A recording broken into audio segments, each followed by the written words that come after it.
लोग the political master में आप सभी का स्वागत है। आज इस वीडियो में हम क्लास 11 के पॉलिटिकल साइंस का चैप्टर नंबर 3 जिसका नाम है चुनाव और प्रतिनिधित्व के मोस्ट इम्पोर्टेंट टॉपिक करने वाले हैं। यानी वो टॉपिक जहां से क्वेश्चन आपके परीक्षा में आने वाले। जैसे आप सभी को पता है कि मिड टर्म एग्ज़ाम 1-2 दिन में स्टार्ट होने वाला और फाइनल एग्ज़ाम भी आ जाएगा, तो ये वीडियो बहुत ही इंपॉर्टेंट है। तो इस वीडियो को एंड तक ज़रूर देखिएगा, क्योंकि इस वीडियो में मैं केवल उन्हीं टॉपिक को डिस्कस करने वाला हूं जो आपकी परीक्षा के लिए उपयोगी हैं। तो चलिए दोस्तों इस वीडियो को शुरू करते हैं। और वीडियो को शुरू करने से पहले अगर आप सभी लोग इस चैनल पर नए आए हैं तो चैनल को जरूर सब्सक्राइब कर लीजिएगा, बेल आइकन को प्रेस कर लीजिए, क्योंकि हमारे चैनल के माध्यम से इसी तरह की और अन्य इंपॉर्टेंट वीडियो भी आप सभी के लिए जारी की जाएंगी, जैसे क्लास 11, क्लास 12, क्लास 10 सभी प्रकार की वीडियो। तो चलिए इस वीडियो को शुरू करते हैं। तो हमारे चैप्टर का नाम है, ठीक है, चैप्टर का नाम है चुनाव और प्रतिनिधित्व। क्या है? चुनाव और प्रतिनिधित्व। तो सबसे पहले इस चैप्टर से जो क्वेश्चन पूछा जा सकता है वह चुनाव है क्या। तो चुनाव क्या है? सिंपल तरीके से वह माध्यम जिसके माध्यम से या जिसके द्वारा भी आप लिख सकते हैं, जिसके द्वारा जनता अपने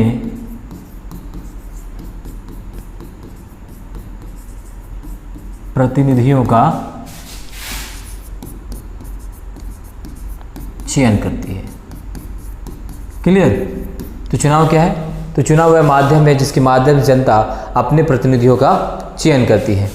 तो दूसरा सवाल होता है कि प्रतिनिधि क्या होते हैं? ये प्रतिनिधि कौन है? प्रतिनिधि कौन है? तो अगर हम प्रतिनिधि की बात करें तो जिसको जनता अपने मत का प्रयोग करके चुनती है, उसे प्रतिनिधि कहते हैं।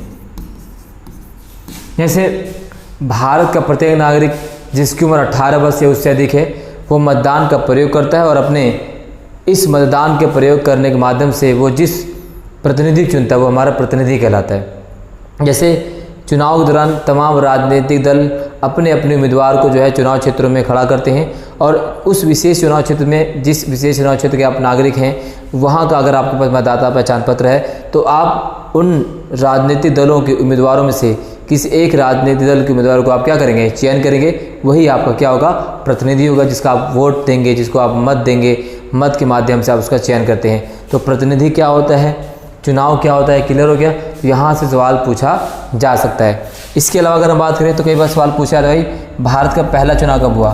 भारत का पहला चुनाव, तो भारत का जो पहला चुनाव हुआ था 1951 से 52 तक। हालांकि 1951 में भारत के संपूर्ण राज्य में चुनाव नहीं हुए थे, कि जो उत्तरी राज्य हैं जैसे हिमाचल प्रदेश, जम्मू एंड कश्मीर, लद्दाख, अरुणाचल प्रदेश, माफ़ कीजिएगा उत्तराखंड, इन राज्यों में जो पहाड़ी इलाके हैं, क्योंकि अक्टूबर के महीने में, दिसंबर अक्टूबर के महीने में यहाँ बहुत ज़्यादा सर्द हो जाती है, तो ऐसे में यहाँ चुनाव 1951 में अक्टूबर में संपन्न करा लिया गया था। बाकी भारत के बाकी हिस्सों में चुनाव जो 1952 में संपन्न कराया गया था। इस वजह से अगर आपसे क्वेश्चन पूछा जाए पेपर में कि भाई भारत में प्रथम आम चुनाव कब हुआ था, तो भारत में प्रथम आम चुनाव संपन्न हुआ था 1952 में। ठीक है, 1952 में भारत का प्रथम आम चुनाव संपन्न हुआ था। इसके अलावा कई बार सवाल पूछा जाता है कि भाई कि जो प्रथम आम चुनाव हुआ था उसका प्रथम चुनाव आयोग के अध्यक्ष कौन थे? तो प्रथम चुनाव के अगर आयोग के अध्यक्ष की बात करें तो भारत के प्रथम चुनाव आयोग के अध्यक्ष, ठीक है, तो वो थे, अध्यक्ष कौन थे? तो अध्यक्ष थे सुकुमार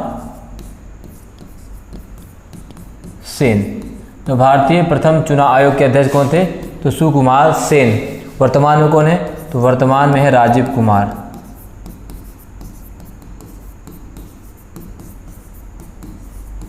वर्तमान में चुनाव आयोग के अध्यक्ष कौन है? राजीव कुमार। भारत में चुनाव संपन्न कौन करवाता है? तो भारत में चुनाव संपन्न करवाता है चुनाव आयोग। भारत में चुनाव संपन्न कराता है चुनाव आयोग। इस तरह से जो सवाल पूछा जा सकता है। और चुनाव आयोग की नियुक्ति कौन करता है? तो चुनाव आयोग की नियुक्ति, अगर हम चुनाव आयोग की नियुक्ति की बात करें तो चुनाव आयोग की नियुक्ति करता है राष्ट्रपति। ठीक है, तो चुनाव आयोग की नियुक्ति कौन करता है? तो चुनाव आयोग की नियुक्ति करता है भारत का राष्ट्रपति। वो कौन सा अनुच्छेद है जिसके माध्यम से भारत में चुनाव आयोग की स्थापना की गई है? तो है अनुच्छेद 324। अनुच्छेद 324, तो वह अनुच्छेद जिसके माध्यम से भारत में चुनाव आयोग की स्थापना की गई है वह है अनुच्छेद 324। अगला सवाल क्या पूछा जा सकता है? अगला सवाल ये पूछा जा सकता है कि भाई चुनाव आयोग हमारा एक सदस्यीय है या बहुसदस्यीय है? तो शुरुआत में हमारा चुनाव क्या था? एक सदस्यीय है, लेकिन वर्तमान में हमारा चुनाव जो है बहुसदस्यीय, यानी एक मुख्य चुनाव आयुक्त है और 2 अन्य चुनाव आयुक्त हैं वर्तमान में। तो इसलिए वर्तमान में हमारा जो चुनाव आयोग है वो क्या है? बहुसदस्यीय है। ठीक है, क्लियर? चलिए आगे बढ़ते हैं। ये सब क्वेश्चन आपको, ठीक है, यहाँ से डायरेक्ट जो सवाल पूछे जा सकते हैं। चलिए अगला है भाई परिसीमन आयोग क्या है? परिसीमन आयोग, तो परिसीमन आयोग जो है चुनाव क्षेत्रों का सीमांकन करता है। क्या करता है? चुनाव क्षेत्रों का सीमांकन। तो चुनाव क्षेत्रों का सीमांकन कौन करता है? चुनाव क्षेत्रों का सीमांकन करता है परिसीमन आयोग। और परिसीमन आयोग की नियुक्ति कौन करता है? तो परिसीमन आयोग की नियुक्ति ये भी कौन करता है? राष्ट्रपति। ठीक है, तो चुनाव क्षेत्रों का सीमांकन किस द्वारा किया जाता है? तो चुनाव क्षेत्रों का सीमांकन किया जाता है परिसीमन आयोग द्वारा, और परिसीमन आयोग की नियुक्ति करता है भारत का राष्ट्रपति। ठीक है, इसके अलावा इस चैप्टर से क्वेश्चन पूछा जा सकता है कि भारत में किस चुनाव प्रणाली को अपनाया गया है? भारत में जिस चुनाव प्रणाली को अपनाया गया है उसे कहा जाता है फर्स्ट पास्ट दी पोस्ट। ठीक है, हमारे यहाँ पर जो चुनाव प्रणाली को अपनाया गया है वो चुनाव प्रणाली है फर्स्ट पास्ट दी पोस्ट, यानी जो सबसे आगे उसी की जीत। ठीक है, जो सबसे आगे उसी की जीत। एग्जाम्पल के लिए मान लेते हैं कि भाई ये हमारा एक चुनाव क्षेत्र है। ठीक है, अब एक चुनाव क्षेत्र, इसमें A, B, C, D, E, F इतने सारे क्या हैं? राजनीतिक दलों ने, यानी 6 राजनीतिक दलों ने अलग अलग जो है अपने अपने प्रतिनिधि चुनाव क्षेत्र में खड़े किए हैं। और इसमें A को मिला है 49 मत मिले हैं, यहाँ इसे मिले 50 मत, इसे मिले 51 वोट, इसे मिले हैं 55, इसे मिले हैं 60, इसे मिले 61। ठीक है, तो इसमें जीतेगा कौन? जिसको 61 वोट मिला है, यानी वो प्रतिनिधि जीतेगा जिससे अपने अन्य प्रतिनिधियों से 1 मत ज़्यादा मिले, बस 1 मत ज़्यादा मिला हो, तो उससे हम कहते हैं फर्स्ट पास्ट दी पोस्ट, या जो सबसे आगे वही जीते। उसी प्रणाली को भारतीय संविधान ने चुनाव प्रक्रिया में अपनाया है। इसके अलावा है तो एक सवाल और पूछा जा सकता है कि विश्व में चुनाव की प्रणाली कौन सी प्रणाली अपनाई जाती है? तो भाई पूरे विश्व में 2 प्रकार की चुनाव प्रणाली है, जिसमें जहाँ से हमें पढ़ना, जहाँ से पेपर आता है। एक हमारा है जिसे हम कहते हैं फर्स्ट पास्ट दी पोस्ट, पास दी पोस्ट। ठीक है, और दूसरा जो इजराइल में अपनाई जाती है। इजराइल में जिस चुनाव प्रणाली को अपनाया गया है वह है समानुपातिक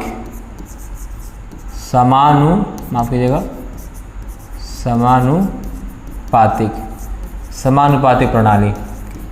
ठीक है, जो first past the post system होता है, इसमें क्या हुआ? पूरे भारत को अलग अलग चुनाव क्षेत्रों में जो है इसका सीमांकन कर दिया जाए। पूरे भारत को क्या करा जाता है?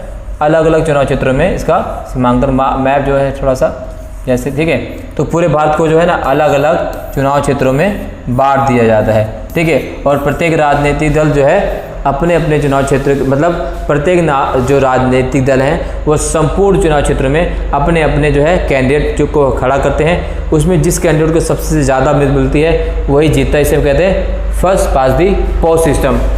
इसके अलावा अगर हम समानुपातिक प्रणाली की बात करें तो ये प्रणाली जो इजराइल में अपनाई जाती है। ठीक है, इजराइल में। और इसमें क्या संपूर्ण देश को जो है पूरे इजराइल को एक चुनाव क्षेत्र मान लिया जाता है। और इस चुनाव क्षेत्र में जो चुनावी पार्टी जो राजनीतिक पार्टियां होती हैं वो अपने अपने कैंडिडेट जो है ना पहले डिसाइड कर लेती हैं, ठीक है, कि भाई हम कितने कितने कैंडिडेट जो उतारेंगे।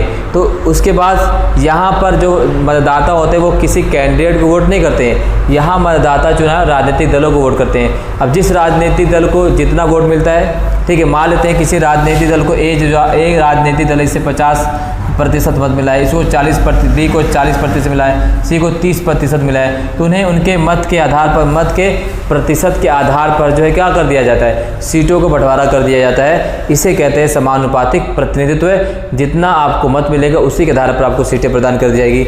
यहाँ पर ऐसा नहीं है, यहाँ पर अगर मत कम मिलता है लेकिन सीटें ज़्यादा मिल सकती हैं, ठीक। तो ये अंतर है समानुपातिक प्रतिनिधि प्रणाली में और first pass the post system में, ठीक है। चलिए एक और टॉपिक जहाँ से क्वेश्चन पूछा जाता है उसको भी कर लेते हैं। ये क्लियर हो गया ना। चलिए एक और टॉपिक जहाँ से क्वेश्चन आता है कि भाई लोकतंत्र कितने प्रकार के होते हैं।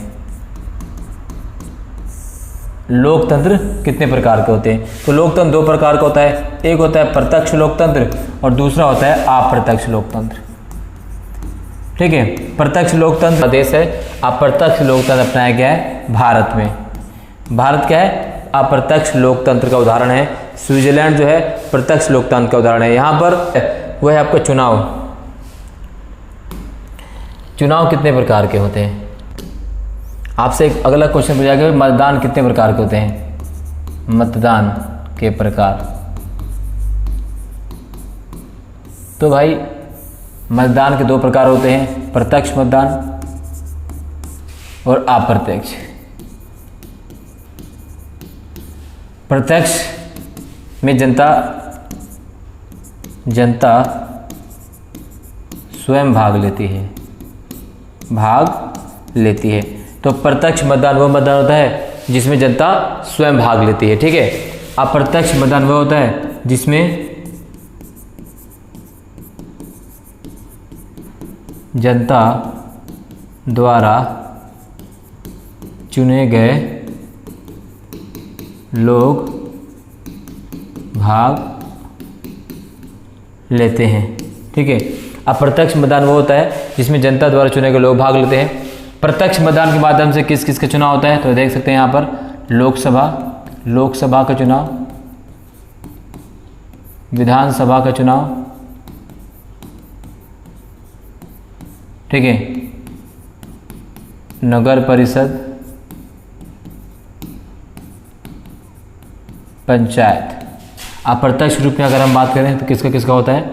राष्ट्रपति, उपराष्ट्रपति, राज्यसभा,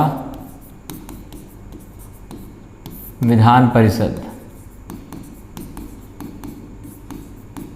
ठीक है। इनका चुनाव जो है अप्रत्यक्ष रूप से किया जाता है। तो कई बार सवाल पूछा जाता है कि भारत में प्रत्यक्ष मतदान किन किन का होता है, अप्रत्यक्ष मतदान किन किन का होता है, ठीक है। यहाँ से कई बार सवाल पूछा गया है।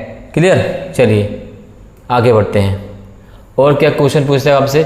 आपसे क्वेश्चन पूछ सकता है भाई चुनाव के प्रकार कितने होते हैं? चुनाव के प्रकार। तो भाई भारत में चुनाव के 3 प्रकार हैं। पहला आम चुनाव, दूसरा उपचुनाव, तीसरा मध्य अवधि चुनाव, ठीक है। आम चुनाव प्रत्येक 5 साल में होता है, प्रत्येक 5 साल। जो आम चुनाव होता है वो प्रत्येक 5 साल में पूरा किया जाता है, ठीक है। उपचुनाव अगर मान लेते हैं अगर किसी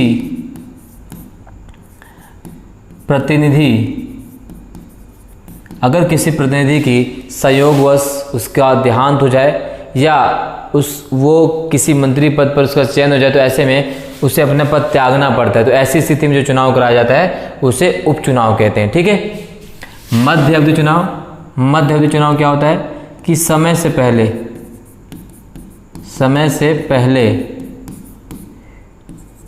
भंग हो जाना। अगर समय से पहले सरकार भंग हो जाए, ठीक है, सरकार का लोकसभा में बहुमत समाप्त हो जाए या सरकार गिर जाए तो ऐसे यानी 5 साल से पहले सरकार चलने से 5 साल पूरे होने से पहले अगर सरकार जो है किसी वजह से बहुमत की वजह से गिर जाए या अल्पमत में आ जाए, तो ऐसी स्थिति में जो चुनाव करवाया जाएगा उसे कहते हैं मध्य अवधि चुनाव। ठीक है, इस तरह से ये पूछा जा सकता है चुनाव के प्रकार क्या हैं।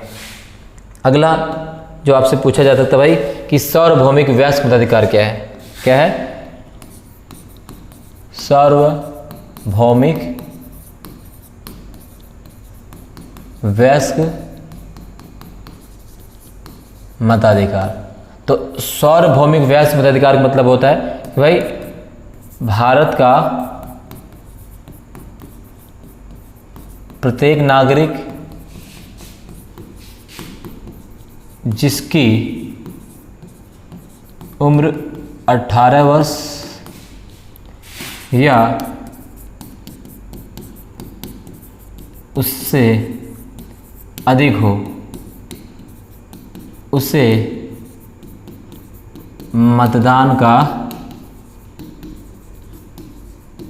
अधिकार है। तो उसे हम क्या कहते हैं? सार्वभौमिक वयस्क मताधिकार।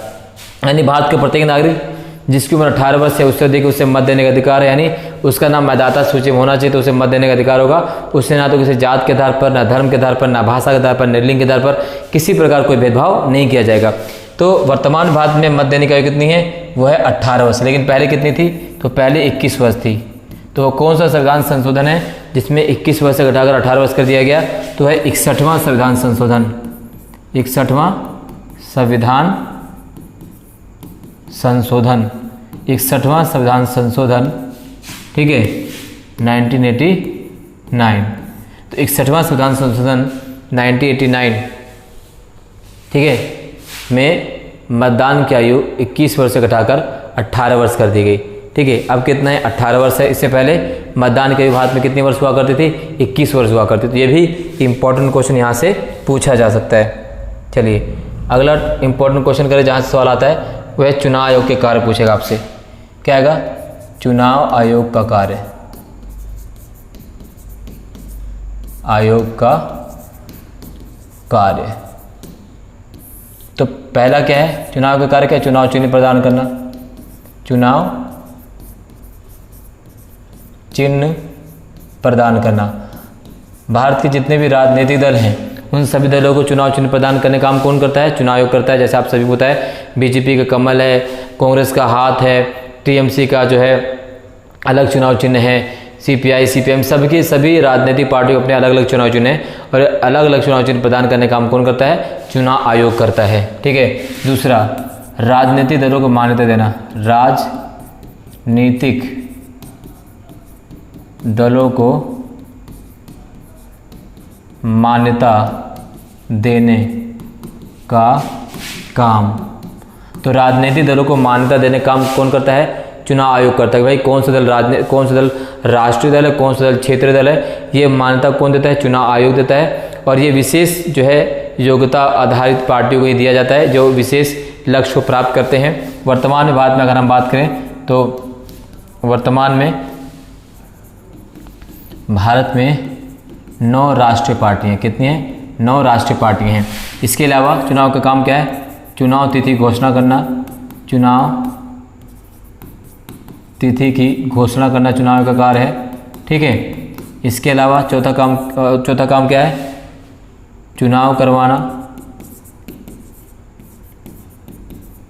ठीक है, पांचवा काम क्या है? फेयर तरीके से चुनाव करवाना। ठीक है, इसके अलावा मतदाता पहचान पत्र जारी करना।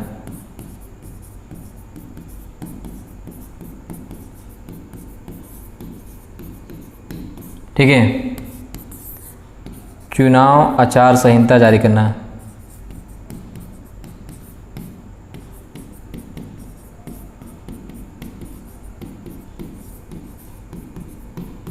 ठीक है, 8वां क्या है?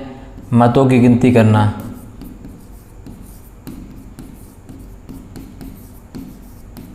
ठीक है, ये ऐसे यानी चुनाव तिथि घोषणा होने से, यानी चुनाव की तिथि घोषित करने से लेकर चुनाव संपन्न कराने से, विजयी उम्मीदवार की घोषणा करने से करने तक ये सारा काम किसका है? चुनाव आयोग का है। तो चुनाव एक बहुत महत्वपूर्ण काम करती है। इसके साथ अगर हम बात करें तो सवाल जो पूछा जाता है भाई चुनाव आयोग में कौन कौन से, यानी चुनाव आयोग जो है, चुनाव आयोग को कौन कौन सी समस्याओं का सामना करना पड़ता है, चुनाव आयोग में कौन कौन से परिवर्तन किए जा सकते हैं, तो यहाँ सभी सवाल जो है पूछे जा सकते हैं। ठीक है ना। तो इसके अलावा अगर हम बात करें भाई आरक्षण क्या होता है, चुनाव क्षेत्रों में आरक्षण का मतलब क्या है, आरक्षण के बारे में पूछा जाता है। आरक्षण तो चुनाव क्षेत्रों में आरक्षण प्रदान करने का काम कौन करता है? ये जो परिसीमन आयोग करता है। परिसीमन आयोग जो है वो क्षेत्र के आधार पर, जनसंख्या के आधार पर अनुसूचित जाति और जनजातियों के जो है चुनाव क्षेत्र में क्या करता है? आरक्षित करता है, यानी उस चुनाव क्षेत्र, उस चुनाव स्पेशल चुनाव क्षेत्र में आरक्षित किया जा सके। अगला क्वेश्चन है कि भाई क्या केवल चुनाव लोकतंत्र में ही संभव है? तो दोस्तों, तो क्या चुनाव केवल लोकतंत्र में ही संभव है? नहीं। तो चुनाव चाहे वो लोकतंत्र हो, चाहे मोनार्की हो, चाहे राजतंत्र हो, चाहे लोकतंत्र हो, सब दोनों में चुनाव संपन्न कराया जा सकता है। ऐसा नहीं है कि केवल चुनाव जो है लोकतंत्र में ही संभव है, संभव। लेकिन यहाँ पर एक डिफरेंस ये है कि अगर लोकतंत्र की बात करें और राजतंत्र की बात करें तो यहाँ पर जो चुनाव होगा वो क्या होगा? पारदर्शी तरीके से, पारदर्शी चुनाव होगा। यहाँ पर क्या होगा? चुनाव में धोखाधड़ी की जा सकती है। यहाँ पर प्रत्येक दल को चुनाव में भाग लेने का अधिकार होगा, यहाँ पर केवल एक दल चुनाव में भाग लेगा। यहाँ पर प्रत्येक मतदाता चुनाव में अपनी मर्जी से अपने मत का प्रयोग कर सकता है, यहाँ पर मतदाताओं को डराया धमकाया जा सकता है। तो कहने मतलब यह है कि चुनाव तो संपन्न हो जाएंगे, चाहे वो लोकतंत्र हो चाहे राजतंत्र हो, लेकिन जिस तरह से लोकतंत्र में फेयर तरीके से, स्वतंत्र तरीके से चुनाव संपन्न कराया जा सकता है, उतना अच्छे तरीके से जो है आपका राजतंत्र में चुनाव संभव नहीं है। तो ये एक बहुत बड़ा डिफरेंस है। लेकिन चुनाव दोनों जगहों पर हो सकते हैं, ये बिल्कुल सत्य है। ठीक है, इस तरह से सवाल पूछा जाएगा। तो भारत में सबसे पहले किस राजनीतिक पार्टी सरकार बनी थी? तो कांग्रेस सरकार बनी थी। तो ये कुछ इंपॉर्टेंट टॉपिक है जहां से सवाल पूछे जाएंगे। दोस्तों, इस वीडियो में बस इतना। वीडियो अच्छी लगी हो तो लाइक शेयर कमेंट जरूर कीजिएगा। चैनल पर नए हैं तो चैनल को जरूर सब्सक्राइब कर दीजिएगा, बेल आइकन प्रेस कर